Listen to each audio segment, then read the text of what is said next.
우리 양옆에 앞뒤에 있는 분들을 오늘도 또 축복하면서 인사하겠습니다. 이 한 주간도 하나님 은혜로 승리하십시다. 시작. 네, 한 주간이 또 시작이 됐습니다. 그런 의미에서 이 사순절 한 주간을 또 보내면서 얼마나 하나님이 우리에게 주신 은혜가 큰가, 이 로마서를 통해서 다시 보고 있는데요.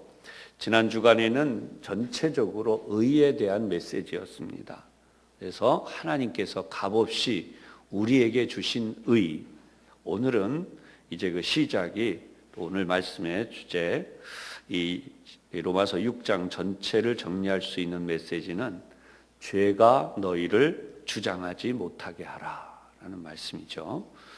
죄가 너희를 주장하지 못하게 하라. 내용 정리를 해보면 오늘 1절로 14절까지 우리가 그리스도와 함께 살고 그리스도와 함께 죽는 삶이다. 나머지 15절로 23절까지는 은혜 아래서 의의 종으로 살아라. 이렇게 정리가 되겠습니다. 지난 금요일에 우리가 5장 내용을 함께 나눴는데요. 역시 한번 복습을 하겠습니다. 지난 금요일 나누었던 세 가지가 있습니다. 5장 첫 번째, 예수 그리스도로 말미암아 화평과 은혜를 누리자. 이것이 1절로 2절의 내용이었습니다. 그 두 번째는 의의 소망을 이루는 삶을 살아가자. 그것이 3절로 11절까지 나타난 내용이었습니다. 그리고 세 번째, 한 사람으로 말미암아 이루어진 영생의 길, 그래서 대표성을 가지고 아담과 그리고 예수님을 대조해서 아담의 범죄로 말미암아 무너졌지만 그러나 예수님의 구속의 역사로 인해서 우리에게 영생의 길이 열렸다, 사실을 함께 나누었었습니다. 오늘은 역시 이 6장을 통해서 함께 은혜를 나누겠는데요. 첫 번째 메시지는 세례에 대한 것입니다. 이 세례를 우리 그리스도인들은 다 받죠. 세례는 그리스도와 함께 죽고 그리스도와 함께 다시 사는 예식이다.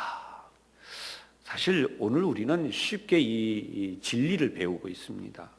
그러나 이 바울 당시에는 누구도 이 사실을 가르쳐 준 적이 없어요. 바울은 율법 교사였지만 율법 교사로서의 모든 학문이 통달한 그 이상으로 하나님께로부터 받은 큰 은혜의 메시지들이 있었다 그랬습니다. 그래서 그 바울의 입장에서 하나님으로부터 받고 깨달은 내용들을 정리하게 된 것이죠. 그래서 세례가 단순히 물속에 들어가서 우리가 씻는 예식의 수준이 아니라 이제는 거기에 담겨진 크고 놀라운 비밀을 말하게 돼요. 그래서 지금 1절 이하에 쭉 설명이 이렇게 나가기 시작합니다. 1절은 사실상 이 5장의 후속을 설명하고 있는 거죠. 그렇지만 우리는 더 큰 죄를 지어서는 안 된다는 거죠. 2절, 그럴 수 없느니라. 그래서 은혜의 더 풍성함을 누리기 위해서 그럼 죄를 더 지어야 되느냐? 그게 아니다. 2절의 끝부분 중간 이하에서 죄에 대하여 어떻게 설명하죠? 죽었다. 그래요. 죄에 대하여 죽었다. 이것이 이제 오늘 끝까지 가는 이 내용이기도 합니다. 우리는 죄에 대하여 죽었다라는 거예요. 그래서 어떻게 거기에 더 살겠느냐? 세례를 받은 자, 3절에 예수와 함께 세례를 받은 우리는 예수님의 죽으심을 따라서 우리도 역시 죽었다라는 거예요. 그것이 4절에 또 반복이 돼요. 이 바울은 수사법을 사용한다 그랬습니다. 근데 바울의 이 흐름은, 메시지의 흐름은 굉장히 천천히 가는 듯 하지만 이 반복되어지는 속에서 놀랍게 강력한 메시지를 전하고 있어요. 1절의 경우에 죄에 거해서는 안 된다. 2절로 넘어가면 죄에 대하여 죽었다. 3절로 넘어가면 예수님의 죽으심과 함께 역시 죽었다라는 것이 나오고 4절에 가면 예수님이 죽으심과 함께 우리가 장사되었다라고 말하는 거예요. 그러니까 사실 같은 것 같아도 점점 메시지가 내용이 깊어지죠. 읽다 보면 정말 놀랍게 쓰여져 있구나 라는 것을 알죠. 무엇으로 인하여 우리가 그리스도께서 장사된 것처럼 우리도 장사될까요? 세례예요. 우리가 성부와 성자와 성령의 이름으로 세례를 받잖아요. 근데 그 세례 받음이 그리스도와 함께 우리는 죽은 자라는 거예요. 지금 평범하게 생각할 수 있는 게 아니라 그랬어요. 그 옛날 초대교회 시대 때 누구도 이 메시지를 알지 못했을 당시에 바울이 처음으로 이 메시지를 전하는 거예요. 그리스도와 함께 우리는 죽은 자가 되었구나. 무엇이 죽었다고 하냐면 이제부터 밑에서부터 나오는 거예요. 죄의 몸이 죽었다라는 거죠. 11절까지 나타나는 내용. 죄의 몸이 죽었다라는 거예요. 그래서 이 죄의 몸이 죽음으로 6절 내려갑니다. 먼저 6절까지. 죄의 몸이 죽어서 우리가 다시는 뭐에게 종노릇하지 않느냐? 죄에게 종노릇하지 않는다. 논리적으로 이런 설명이 가능할까라고 하는 거죠. 그동안은 여전히 우리는 죄 짓는 존재로 알고 있어요. 그런데 사실 우리가 세례를 받는 순간 논리적으로 따져도 이렇지만 오늘 성경은 5절에 가면 연합한 자를 설명해요. 연합. 조금 있다가 설명을 하게 될 것입니다. 7절 다시 보겠습니다. 죽은 자는 어떻게 되는가? 죄에서 벗어났다. 죄에서 벗어나는 이 죽음에 대해서 10절에 설명합니다. 예수님이 죽으심은 죄에 대하여 어떻게 하시나? 단번에 죽으셨다는 거예요. 이게 힘이 되는 내용입니다. 여러분, 찔끔찔끔 죽은 게 아니에요. 하나님이 우리에게 지난 주간에 메시지 가운데 의를 주실 때에 조금씩 조각조각 주신 게 아니에요. 바울의 표현 가운데 의를 어떻게 했다고요? 의로 옷 입혀주셨다고 했어요. 우리로 하여금 속사람은 여전히 죄인의 모습이 남아 있을지라도 우리에게 의의 옷을 입혀주셨어요. 그래서 우리가 하나님의 자녀라고 하는, 하나님의 백성이라고 하는 이 외형적인 모습을 갖추게 해주셨다는 거예요. 예수님이 십자가에 죽으신 그 보혈의 공로로 인하여 우리에게 값없이 의롭다함을 주심으로 우리의 속사람이 어떠하든지 예수님을 구주로 영접한 그 자체가 예수님을 향한 순종이기 때문에, 하나님을 섬기는 자세로 순종한 것이기 때문에 값없이 의롭다 하심으로 우리에게 의의 옷을 입혀주셨다는 거예요. 이것이 우리에게 기회를 주신 거죠. 속사람이 변할 수 있는 기회를 주신 거예요. 그렇다면 오늘은 이 속사람이 어떻게 되는가? 십자가에 못 박혀 죽으신 예수님과 함께 우리가 죽었다라는 것이 6절의 메시지예요. 예수님이 십자가에 못 박히신 것처럼 우리의 옛사람이 함께 십자가에 못 박아 죽어서 우리의 죄의 몸이 다시는 종노릇하지 않는다. 무엇에게? 죄에게. 그래서 이 강력한 메시지가 오늘 6장에 흘러내려가는 거예요. 오늘 여러분들은 늘 죄가 나를 주장한다고 생각해 왔다면 이 시간 이후로는 죄가 여러분을 주장할 수 없음을 분명히 믿고 깨달으시기를 바랍니다. 그래서 왜 예수님이 십자가에 죽으셨나? 우리의 죄를 사해 주시기 위하여. 거기에서 오늘은 우리가 예수님의 죽으심과 같이 우리의 옛사람, 우리 속에 있는 죄를 짓고자 소원하는 바로 그 사람이 십자가에서 예수님과 함께 죽은 것이다. 그리고 다시는 우리가 그 죄에게 종노릇하지 않게 되었다라는 거예요. 이 메시지가 여러분의 마음속에 오늘 확고히 심겨지고 또 여러분들이 이 옛사람이 함께 죽는 역사가 일어나기를 주님의 이름으로 축복합니다. 우리가 죄에게 종노릇하지 아니하려 합니다. 그래서 7절 다시 죽은 자가 죄에서 벗어나 의롭다 하심을 얻었습니다. 그럼 이제 다시 한번 4절로 올라가겠습니다. 4절의 앞부분은 했어요. 뒷부분으로 갑니다. 아버지의 영광으로 말미암아 그리스도를 죽은 자 가운데서 살리심과 같이 우리로 또한 새 생명 가운데서 행하게 하려 함이라. 5절 후반 역시 그의 부활과 같은 모양으로 연합한 자도 되리라. 앞에서 말씀드리듯이 계속 부활에 대해서 반복해 나오죠. 그래서 9절에 다시 봅니다. 이는 그리스도가 죽은 자 가운데서 살아나셨음에 다시 죽지 아니하고 사망이 그를 주장하지 못할 줄을 알미로라. 그래서 이렇게 예수님이 단번에 죽으시고 역시 단번에 살아나시는 이 역사에 대해서 우리들도 어떻게 해야 되는가? 11절 이와 같이 너희도 너희 자신을 죄에 대하여는 죽은 자요 그리스도 예수 안에서 하나님께 대하여는 살아있는 자로 여길지어다. 그러니까 우리가 기도할 때마다 이제 그런 기도 하잖아요. 하나님, 한 주간 동안도, 대표 기도 하시는 분들도 한 주간 동안도 저희들이 살면서 지은 죄를 용서해 주옵소서. 근데 그 기도를 드릴 때, 아니 우리 개인이 모두 죄를 회개하는 기도를 드릴 때마다 꼭 생각해야 되는 것은 나는 옛사람, 죄의 사람이 세례를 받음으로 죽었다라는 거예요. 그래서 죄가 더 이상 나를 주관할 수 없다는 거죠. 그러면 나는 왜 여전히 죄를 짓는가? 그것은 우리가 의의 옷을 입었지만 내 속에서는 아직 뭐가 덜 됐다는 거예요. 죄의 소원이 끊어져 나가기에는 우리가 아직 경건의 연습, 경건의 훈련, 또 하나님께서 우리에게 주신 의의 열매를 맺는 그 길로 나가기에 부족하기 때문이에요.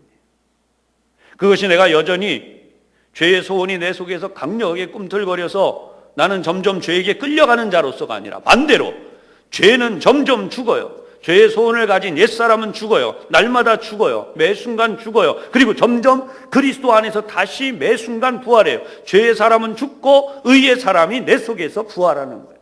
예수님이 나에게 의로 옷 입혀 주신 가운데 나는 하나님의 거룩한 소원을 가진 자로 매일같이 살아난다. 그것이 10절과 11절의 이야기입니다. 두 번째, 죄가 너희를 주장하지 못하게 하라. 12절로 14절까지. 12절에 보면 죄가 너희 죽을 몸을 지배하지 못하게 하라. 그래서 몸의 사욕에 순종하지 말라라고 해요. 13절에 가면 너희 지체를 불의의 무기로 죄에게 내주지 말라 그렇게 얘기합니다. 이게 어떤 의미인가? 성도는 결국 죽었다라는 거예요. 뭐에 의해? 죄에 대하여. 그런데 이렇게 죄에 대하여 죽기 전에 우리가 가졌던 생각들이 남아있어요. 그것들을 그냥 방치하고 내버려두면 어떻게 되는가? 죽을 너희 몸을 지배한다라는 이 12절에 죄가 너희 몸을 지배한다. 결국 이것을 우리가 방치해두는, 죄를 지을 수밖에 없어. 나는 인간은 그런 거야. 죄 짓는 존재야. 그럴 수밖에 없잖아. 여러분, 이건 굉장히 위험한 거예요. 이거를 오늘 로마서에서 분명히 지적할 때에 우리 몸을 사욕에 순종하도록 불의에게 내주지 말라는 거예요. 이걸 방치라고 하죠. 방치. 내 몸의 죄를 짓도록 방치해 두는 거예요. 죄 지을 수밖에 없잖아. 아니에요. 이거를 싸워야 되는 거예요. 죄를 지려고 하는 순간 우리가 온 힘을 다하여 죄와 싸워야 돼요. 육신의 욕망에 굴복하는 일이 없도록 해야 돼요. 우리 속에서 분노가 끓어오를 때 이건 죄야. 죽어야 돼요. 그것은. 우리가 미움이 일어날 때 그것은 죄야. 그것이 죽어야 돼요. 내 몸에서. 내가 옛사람처럼 살아가던 모든 욕망에 대하여 우리는 죽어야 되는 거예요. 그때가 바로 십자가에 주님이 죽으시는 그 죽음을 따라 나의 옛사람이 그렇게 같이 죽었다는 거예요. 그러므로서 옛사람이 죽고 우리는 더 이상 죄에게 종노릇하지 않는 거죠. 그래서 이 부분을 13절에 너희 지체를 의의 무기로 하나님께 드리라는 거예요. 13절 끝부분. 다시 13절 앞뒤를 이어보세요. 죽었다가 살아난 우리는 우리 몸을 불의의 무기로 내주어서는 안 되고 반대로 우리의 지체를, 이 몸을 의의 무기로 하나님께 드리라. 이 적극적인 거예요. 그렇게 해야만 죄가 우리를 주장하지 못하는 거예요. 여전히 방치하고 내버려 두면 죄가 우리 안에서 왕노릇하지요. 그러면서 14절에 너희가 은혜 아래 있다. 우리는 여전히 거기에 매여 있지만 세 번째 중요한 부분이 나와요. 하나님의 은사는 예수 안에서 영생이다라는 15절에서 23절. 무엇에 우리에게 순종하느냐라는 거죠. 15절에 죄를 지을 수 없다라고 말하면서 16절에 너희 자신을 누구에게 내줘서 순종하든지 그의 종이 된다는 거예요. 무엇의 종이 돼요? 원래 죄의 종인데 17절에는 이제 죄에 순종하면 사망에 이르고 의에 순종하면 어떻게 되는 거예요? 하나님의 종이 되는 거죠. 그래서 우리는 죄와 의를 분별할 줄 알아요. 하나님의 주시는 은혜와 능력으로. 하나님이 어떻게 하느냐? 우리에게 하나님의 역사를 내려주셨는데 그게 뭔가? 18절에 보십시오. 죄로부터 해방되어 의에게 종이 되었느니라. 그러면서 우리의 연약함을 어떻게 해야 되는가? 19절. 너희 육신이 연약함으로 그전에는 그렇게 했다는 거예요. 사람의 예대로. 너희 지체를 불법, 죄에게 내주었지만 이제는 너희 지체를 의의 종으로 내주어서 거룩함에 이르라. 신앙생활이 절대로 어려운 게 아니에요. 우리가 예를 들어서 거룩한 모습으로 살자, 아름다운 모습으로 살아가자, 예수님의 모습으로 살아가자. 내가 그걸 어떻게 해? 너무 힘들어서. 안 그래요. 그 옛사람이 이미 예수님과 함께 죽은 거예요. 그리고 우리는 더 이상 그 죄에게 끌려가지 않아요. 20절에 보면 의에 대하여 옛날에는 자유했지만 이제는 죄로부터 22절 너희가 죄로부터 해방되었다라고 말해요. 죄가 우리를 끌고 갈 수 있는 힘이 끊어졌어요. 이 말은 여러분 자동차를 보면 이렇게 견인하는 차가 있잖아요. 견인해 가는 차가 있으면 견인해 가는 끈이 있어요. 죄에게 우리가 코를 깨일 수도 있고 우리 마음이 깨일 수도 있고 목이 메일 수도 있어요. 또 손발이 묶일 수도 있어요. 그래서 죄에게 줄줄 끌려갔다면 이제는 그것이 끊어져 버렸다. 무엇을 통하여? 예수님이 십자가의 죽으심을 통하여 그것이 끊어져 버렸다. 우리는 더 이상 끌려갈 일이 없다는 거예요. 내 마음이 여전히 죄에게 붙들린 상태로 있는 그것은 불행한 일이에요. 그건 여전히 하나님 앞에 무서운 범죄가 되는 거예요. 나는 죄에게 끌려가는 자가 아니라 이제 너는 죄로부터 해방되었다. 22절 명백히 오늘 여러분 하나님 안에 있는 놀라운 메시지를 여러분의 마음에 기쁨으로 받으시기를 바랍니다. 죄로부터 해방된 대신 우리는 방치하면 안 되고 어떻게 해요? 하나님께 종이 돼야 돼요. 그전에는 죄에게 종노릇 했다면 이제는 하나님께 종이 돼서 그 하나님께 종이 되면 사망에 이르는 죄에서 벗어나서 거룩함에 이르는 하나님의 복을 받는다. 그래서 결론 23절이 죄의 싹은 사망이지만 죄는 점점점 사망으로 가지만 하나님 안에서 우리가 의의 종이 되고 하나님의 종이 되면 그리스도 안에 있는 영생이 우리에게 주어진다는 것입니다. 오늘 여러분들이 이 메시지를 기억하면서 또 한번 하나님 앞에 우리 소원을 아뢰면서 여러분 기도의 제목들을 가지고 나오셨죠? 주여 한번 부른 다음 함께 통성으로 기도하도록 하겠습니다. 하나님의 은사는 예수님 안에 영생이라고 하셨습니다. 하나님, 저희들이 의의 열매를 맺되 죄로부터 완전히 해방된 존재임을 알고 오늘부터 죄와 더불어 담대히 싸워 하나님의 주시는 은사와 능력으로 승리하여 거룩함의 열매를 맺는 하나님의 자녀, 하나님의 백성 되게 하여 주옵소서. 예수님 이름으로 기도하옵나이다. 아멘.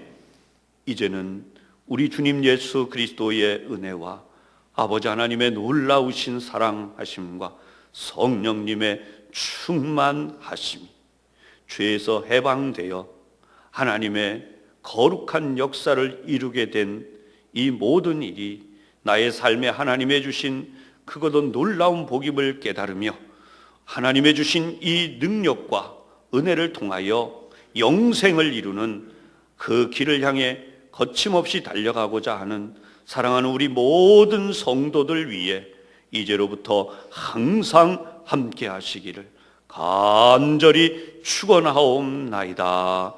아멘.